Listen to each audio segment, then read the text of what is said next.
अरे आगे ले रहे होगा, आगे ले।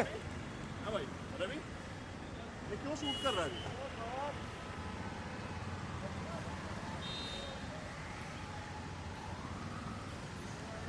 Ei, Noah.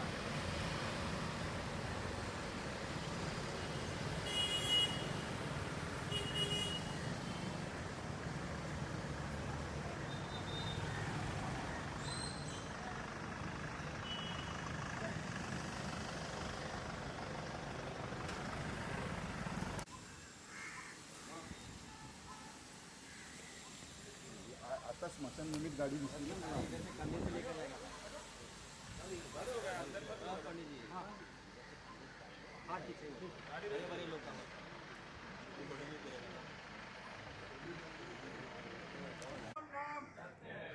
राम नाम सत्य है, राम नाम सत्य है, राम नाम सत्य है, राम नाम सत्य है, राम नाम सत्य है, राम नाम सत्य है, राम नाम सत्य है, राम नाम सत्य है, राम नाम सत्य है, राम नाम सत्य है, राम नाम सत्य है, राम नाम सत्य है, राम नाम सत्य है, राम नाम सत्य है, राम नाम। आगे मत जाओ गाइस।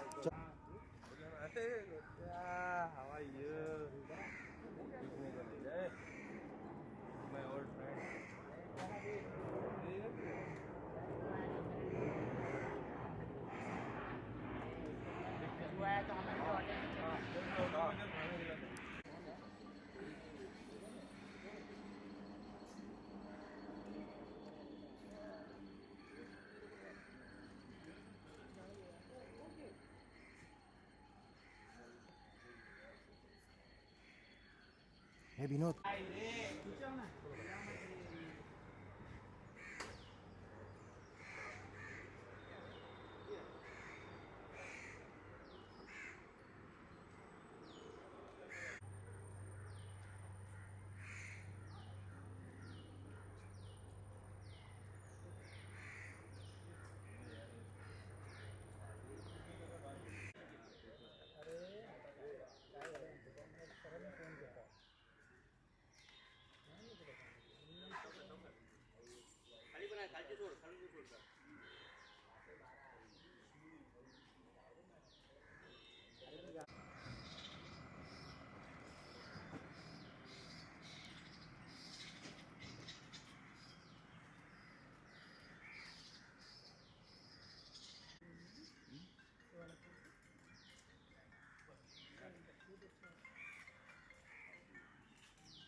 अरे चुतिया हटना।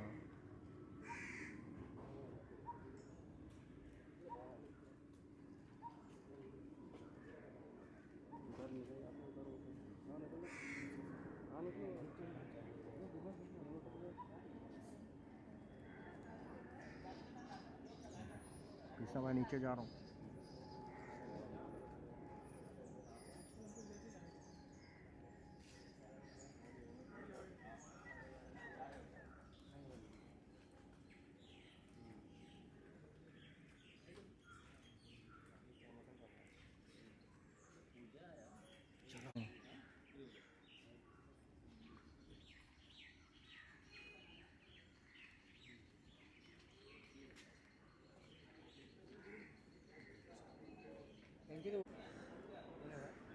अरे ले ले भाई।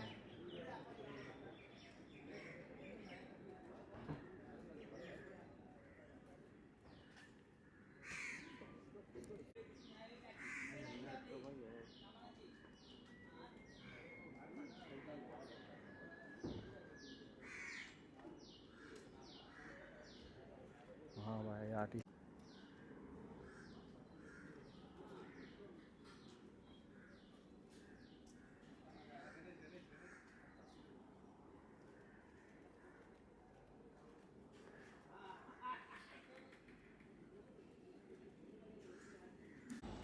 अरे क्या मम्मी मालूम नहीं इतना लेट आएगा। जर्नी में कहाँ कितनी मेमोरी अब याद आ रही है? मेरी मित्रता उनके साथ थी करीब 40 साल हो चुके हैं। महाभारत जब आई थी 38 इयर्स बैक, उससे भी पहले हम लोग बहुत अच्छे दोस्त थे, बहुत अच्छे मित्र थे और अक्सर मिलते रहते थे। पारिवारिक उनके साथ मेरे संबंध रहे हैं और as a producer he was a very successful man. बहुत अच्छे शोज़ बनाए उन्होंने। मायका, ओम नमः शिवाय, घर संसार, बहुत सारे, करीब मैं 48 शोज़ के तो नाम भी नहीं ले सकता हूँ, इतने सारे। And A very successful producer. बहुत दूरदर्शिता थी उनकी और जब भी कोई बहुत अच्छा पावरफुल रोल आता था तो मुझसे हमेशा कहते थे कि सुरेंद्र तुम मेरा शो नहीं करोगे। तो मैं बड़ा मजबूर हो जाता था और उनका शो मैं पकड़ लेता था। मैंने कहा नहीं सर, आपका शो तो कभी भी नहीं छोड़ूंगा मैं। और जब भी वो मुझे कोई अच्छा प्रपोज़ल लेकर आते थे मैं हमेशा कहता था। करीब 48 उन्होंने शोज़ बनाए हैं टेलीविज़न के ऊपर and all shows were very very successful. उसमें ओम नमः शिवाय वॉज डीडी के ऊपर आता था। That was has created the history on television. जिस तरह महाभारत ने एक इतिहास लिखा था, उसी तरह ओम नमः शिवाय ने भी एक इतिहास लिखा है दूरदर्शन के ऊपर। और हम लोग अगर बहुत टाइम हो जाता था मुझे मिले हुए तो मैं अक्सर ऑफिस में जाके भी उनको मिलता था। और मेरे लिए तो एक परिवार था और मेरे परिवार का एक सदस्य आज हमारे बीच में नहीं है। तो ये घटना तो बहुत दुखद है ही। और जिसका इंसान इस दुनिया से छोड़ के चला जाता है उसी इंसान को उसकी अहमियत पता है कि वो कितना प्रिय था उनके बीच में। मैं तो ईश्वर से यही प्रार्थना करूंगा कि उनके परिवार को शक्ति दे इस दुख को सहने के लिए। और आज हमारे बीच में धीरज कुमार जी नहीं रहे। Thank you. इतना बड़ा लॉस हुआ इंडस्ट्री को, जहाँ उन्होंने इतने सारे टीवी शोज़ किए हैं। हालांकि एक्टर बनने आए थे, वो डायरेक्टर बने, बहुत कामयाब डायरेक्टर बने। तो आपके साथ किस तरीके से चलेगा? देखिए, बहुत कम लोग जानते हैं कि बहुत बड़े एक्टर भी थे। उन्होंने मेरे ख्याल 100 से ज़्यादा फिल्में की। मुझे जो उन्होंने लास्ट बताया था, और सिर्फ हिंदी भाषा में नहीं की, पंजाबी फिल्मों के भी बहुत बड़े सुपरस्टार थे वो। लेकिन उन्होंने एक्टिंग सिर्फ इसलिए छोड़ी क्योंकि बहुत बड़े प्रोड्यूसर बन गए थे। तो उन्होंने मुझे बोला था कि बेटे मेरे पास अब टाइम नहीं रहता एक्टिंग करने का, production is a full time job. तो जो टेलीविज़न शोज़ में उन्होंने सक्सेस देखा, ओम नमः शिवाय से और फिर घर की लक्ष्मी बेटियाँ, मतलब उन्होंने वर्चस्व तोड़ा कई और प्रोडक्शन हाउसेस का। नंबर 1 पर रहे 3 साल तक उस शो से, मायका से।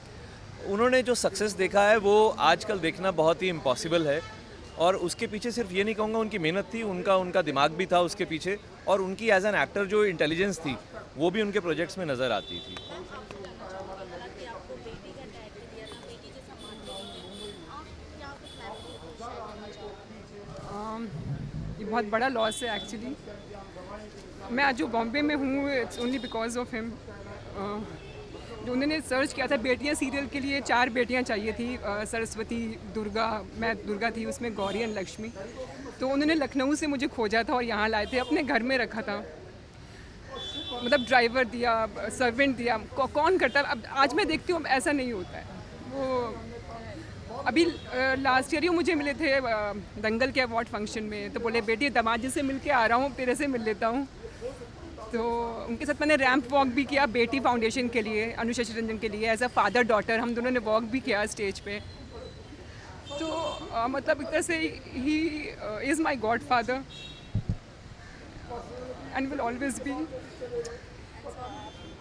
कोई टीवी शोज़ किए हैं जो ऐसे? जी, उनके टीवी शोज़ तो मैंने बहुत किए हैं, लेकिन मेरा जो उनके साथ में पर्सनल रिलेशनशिप था ना, मैं उसको ज़्यादा इंपॉर्टेंस दूंगा। बिकॉज़ यहाँ पर काम करने वाले रिलेशनशिप तो बड़े सारे बनते हैं, लेकिन जैसा मेरी वाइफ ने बोला कि पर्सनल रिलेशनशिप, उनको दामाद जी बोलते मुझे थे बोलते ही और दामाद जी, मुझे कभी एज एन एक्टर उन्होंने लिया ही नहीं। आप यकीन मानिए जो उनके प्रोडक्शन के जो लोग हैं वो भी आज वो भी प्रोड्यूसर बन गए हैं, तो सब मुझे जीजू बोलते हैं। मुझे तरुण के नाम से कोई बुलाता ही नहीं है, मुझे सब लोग जीजा बोलते हैं अपना।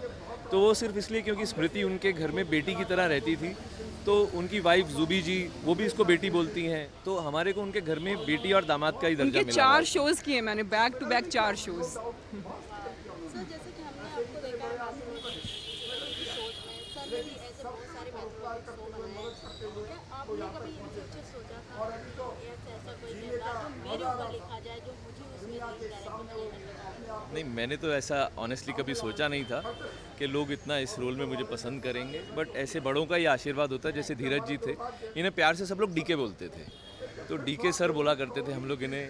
तो मुझे बोलते थे, मुझे तू पापा क्यों नहीं बोलता, तो ये डीके पापा बोलती थी और मैं सिर्फ पापा बोलता था।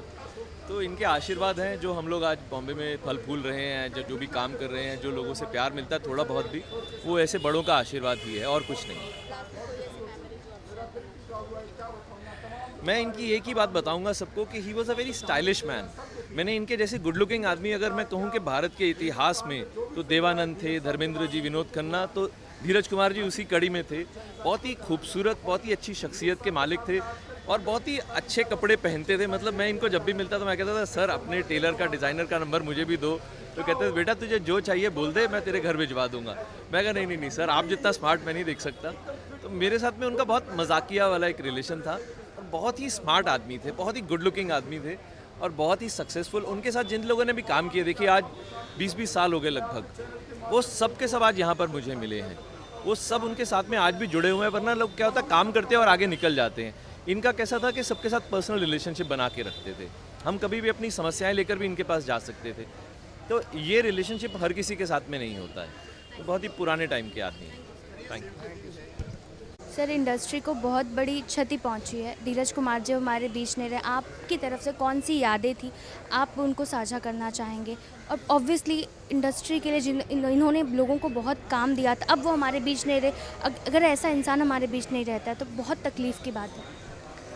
याद तो बहुत आती है क्योंकि जब मैं कॉलेज से पास आउट हुआ तो उनके वहाँ स्ट्रगल करने जाया करता था कि कुछ एक्टिंग का काम मिले, कुछ डायरेक्शन में असिस्टेंट का काम मिले।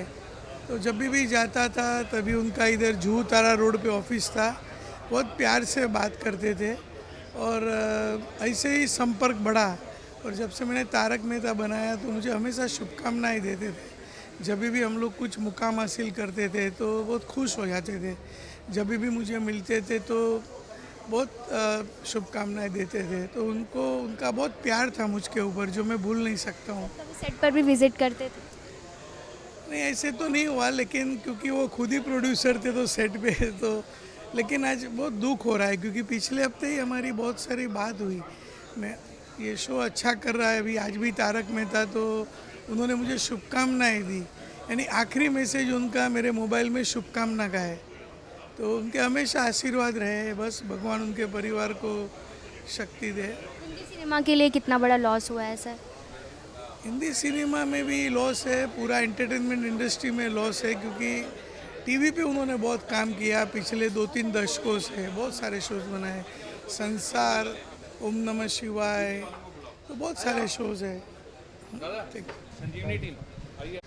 सर इंडस्ट्री को काफ़ी ज़्यादा लॉस हुआ है, इतने सारे शोज़, इतने अच्छे डायरेक्टर, प्रोड्यूसर आज हमारे बीच नहीं रहे।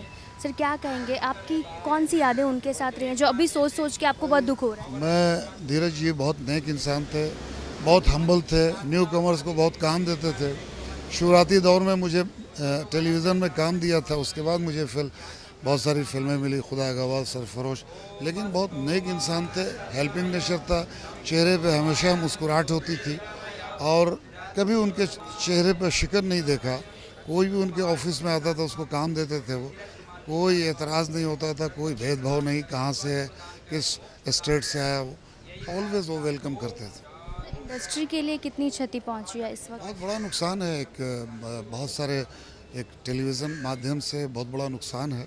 फिल्म इंडस्ट्री बहुत शॉक्ड है और हम सबको इसका बड़ा दुख है।